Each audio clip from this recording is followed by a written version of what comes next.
Mary Kay, you were in New Orleans for the Super Bowl. You were in Mobile for the Senior Bowl. You made a. Everybody heard the Myles Garrett trade request. When he made that request known, how much of it do you think was relative to the quarterback position and the Browns' unsettledness there? It's really hard to say because if that's all it is, they're working on that. They're going to solve that and they're going to fix that. And they're trying to find a good starting quarterback for 2025, whether that be a rookie or a veteran. So they have every intention of playing winning football in 2025. I'm not sure exactly what part of Andrew Berry's speech didn't sit well with Myles, but he seems pretty adamant about this. At first, I thought, okay, maybe he'll be mollified or appeased by becoming the highest paid defensive player in the NFL.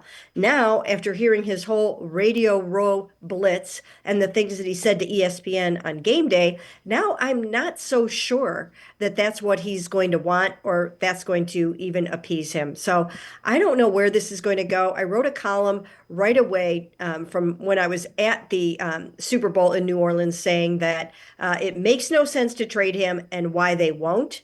But after I heard the whole Radio Row Blitz thing, now I'm starting to wonder if this can work out for both sides in the end. So I mean, there are some hurdles. You know, if Andrew Berry does in fact trade him, before June 1st, it's $36 million that he doesn't have to spend on improving the roster. You know, that's the dead cap space. What are some of the other consequences? I know you addressed it on the Orange and Brown Talk podcast too. Some of the other consequences of this fallout. Well, first of all, if Myles wants to go to a contender, that means the Browns would be getting low first round picks. And that's not going to fly with them. They don't want low first round picks. If they're going to get good first round picks, they want them to be nice high picks where they could really transform the team. As it stands, first round picks, the hit rate is about 43% generally, meaning that they make it to their second contract. And then when you get lower down into the round, it's even lower than that. So I don't know that it's going to make very much sense for them to try to trade him to a contender where they wouldn't be getting those quality high picks. So that's one thing. And then the other thing is that you know the window the pool of candidates that would want to trade for Myles to be able to give up the draft capital that the Browns would be seeking and to be able to then turn around and give him the money that he wants. That's got to be a very narrow market right there because you have to have probably $38 million a year that you're willing to give him with an enormous signing bonus. So you have to have cap space, you have to have cash, you have to be willing to make that kind of a commitment. And if you're already going to the Super Bowl or already contending for a Super Bowl, chances are you're pretty maxed out on your roster. So I don't know how many teams are going to be able to do that. Let's just take the Lions, for instance. They're going to have to pay their premier edge rusher, Aiden Hutchinson, probably $40 million a year by the time the offseason is over with. So can they go ahead and try to pay something like that to Myles? I doubt it. So I just don't know that the market is going to be there that he's hoping for. So these are some of the residual effects.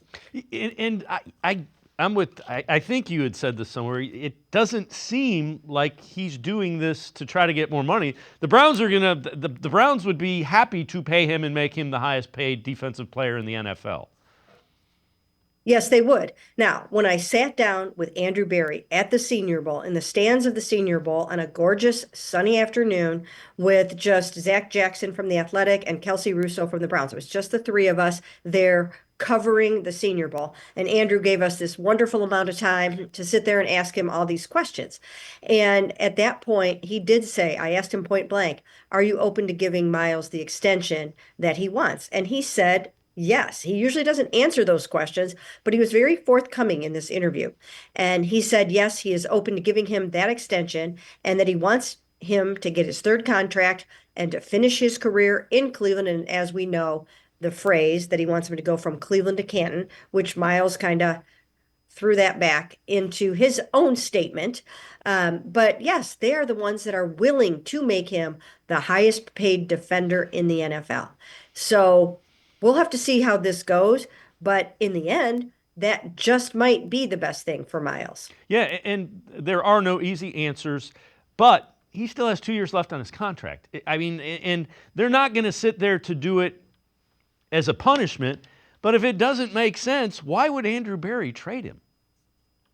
Right. Why would Andrew Berry trade him when he's playing at a very, very high level? And if they are trying to get to winning, what's the best way to try to get to winning than to have the best defensive player in the NFL on your football team? So he would be the cornerstone of that defense going forward, at least for the next 2 years. And then they could even franchise him after that.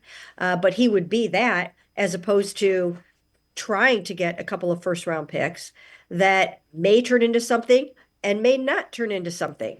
So to me, it really doesn't make a whole bunch of sense to trade him knowing what he can do on the football field. But if he is going to make this get ugly, which when he talked to ESPN on Sunday, he said point blank, I'm willing to do whatever it takes, basically, to get the Browns to trade him, to do contractually whatever it takes.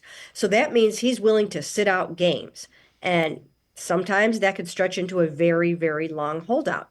And if this thing gets ugly and there's so much negativity and bad blood surrounding it, then I don't know if that's worth it to anyone.